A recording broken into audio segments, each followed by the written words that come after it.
আমরা নিরুৎসাহিত করব যেন হচ্ছে রাস্তায় দাঁড়িয়ে তারা মালামাল ক্রয় না করেন, বিশেষ করে কাঁচা বাজারগুলা। অভিযান বলা চলে বা এই যে উচ্ছেদ বলেন, এটা রেগুলার হবে। এই রাস্তাটি জনগণের জন্য উন্মুক্ত থাকবে।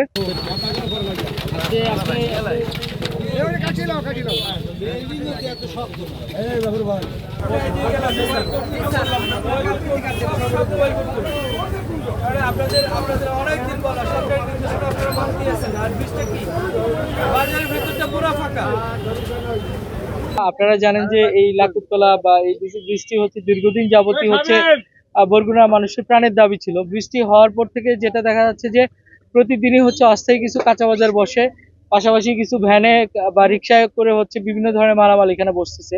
পাশে আমাদের বরগুনা পৌরসভার যে মার্কেট, পৌর মার্কেট, এখানে যে কাঁচা বাজারটা পুরোটাই ফাঁকা। তো এখানে হচ্ছে দুই ধরনের রেসপন্সিবিলিটি আছে। আমাদের যারা ক্রেতা তাদেরকেও আমরা নিরুৎসাহিত করব যেন হচ্ছে রাস্তায় দাঁড়িয়ে তারা মালামাল ক্রয় না করেন, বিশেষ করে কাঁচা বাজারগুলা।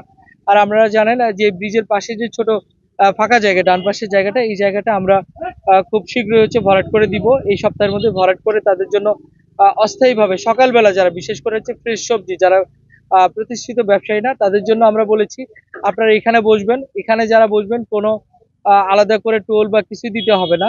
কিন্তু হচ্ছে আমাদের কাঁচা বাজারের ভিতরে কিন্তু অসংখ্য অনেক জায়গা আছে, ইজারাদার মহোদয় কিন্তু আমাদের পাশেই আছেন, তারাও চেষ্টা করেছেন।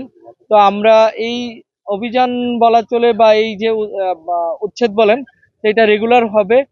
আজকে আমরা আলটিমেটাম দিয়েছি, যদি পরবর্তীতে এটা কাজ না হয় তাহলে হচ্ছে আমরা রেগুলার মোবাইল কোর্টের আওতায় নিয়ে আসবো। কারণ হচ্ছে এই রাস্তাটি জনগণের জন্য অত্যন্ত গুরুত্বপূর্ণ একটি রাস্তা। এই রাস্তায় আমার স্কুল গোয়িং স্টুডেন্ট, বিশেষ করে ছাত্রীরা যাওয়ার সময় নানা রকমের প্রায়শই বিভিন্ন ধরনের সমস্যা টিজের শিকার হয়। তো আমরা চাই এখানে কোনো গ্যাদারিং থাকবে না, এই রাস্তাটি জনগণের জন্য উন্মুক্ত থাকবে। এই জন্য হচ্ছে বরগুনা পৌরসভা এবং হচ্ছে এই যে বাজার ইজারাদার সবাইকে সাথে নিয়ে আমরা আজকে সবাইকে এখান থেকে উচ্ছেদ করছি। আর যে আমাদের এখানে বাইক স্ট্যান্ড করেছিল একটা, এই বাইক স্ট্যান্ডটি কোনো অফিসিয়ালি বাইক স্ট্যান্ড না।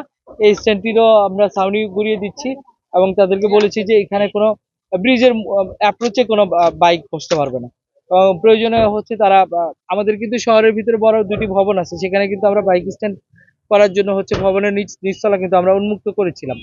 যে এখানে হচ্ছে যে বাইকগুলো আছে তারা কিন্তু ওই মিজান টাওয়ারের নিচে যে পার্কিং প্লেস আছে সেখানে কিন্তু তারা একটা নির্দিষ্ট ফি দিয়ে রাখতে পারবে। তো তারাও চেষ্টা করে দেখতে পারে যে মিজান টাওয়ারের সাথে কথা বলে বা প্রয়োজন আমাদের মধ্যস্থতা। কারণ হচ্ছে বাইক যদি যত্রতত্র রাখে তাহলে হচ্ছে আমাদের দুর্ঘটনারও শিকার হতে হয়, পাশাপাশি জনগণের দুর্ঘটনা। জেলা প্রশাসন এবং হচ্ছে পুলিশ, আপনারা জানেন যে প্রতি মাসেই হচ্ছে আইন শৃঙ্খলা সভায় হচ্ছে আমাদের বিশিষ্ট নাগরিকরা কিন্তু এই বিষয়ে বলেন, আমরাও বলি, আমরাও উচ্ছেদ করে যাই, একদিন দুই দিন পরে কিন্তু আবার লোক চলে আসে। এক্ষেত্রে আমি আবারও বলছি যে সাধারণ নাগরিকের কিন্তু একটি দায়িত্ব আছে। তারা এই ব্রিজের উপরে বা যত্রতত্র কেনাকাটা বন্ধ করলে কিন্তু এই যে যারা অস্থায়ীভাবে বাজার বসে তারা কিন্তু নিরুৎসাহিত হবে। তাদের একটা বিষয় আছে, আর যে শ্রেণীর লোকজন বসে তারা কিন্তু একেবারেই প্রান্তিক জনগোষ্ঠী বা গরিব মানুষ বলা চলে। তাদেরকে আসলে খুব বেশি কি বলবো, আমরা যদি নিয়মিত মোবাইল কোর্ট বা জরিমানা করি তাদের একটি তাদের জন্য কষ্টের কারণ হয়ে যাবে। সেজন্য আমরা তাদেরকে পোলাইটলি বুঝিয়ে বলছি যেখানে প্রয়োজন আমরা বসতে দিব ব্রিজের পাশে, সেখানে তাদের জন্য প্ল্যাটফর্ম করে দিচ্ছি, সেখানে তারা চাইলে হচ্ছে অস্থায়ীভাবে বসতে পারে। আর এই ব্রিজটি আমরা নিয়মিত চালু রাখবো। আমাদের ট্রাফিক পুলিশকে বলা আছে এবং যে টহল পুলিশ যারা যারা যখনই যেখানে যাবে তারা টহল পুলিশটা এই জায়গাগুলোতে টহল দিয়ে যাবে যেন এই বৃষ্টি সুন্দর থাকে। আজকের পরে থেকে যদি তারা পৌর মার্কেটের ওই দোকান থাকার পরেও যদি দোকানের বাইরে পাওয়া যায়, পরে আমরা হচ্ছে প্রয়োজনে তাদেরকে দোকান বাতিল করার, ট্রেড লাইসেন্স বাতিল করার জন্য পৌর মেয়রকে বলবো।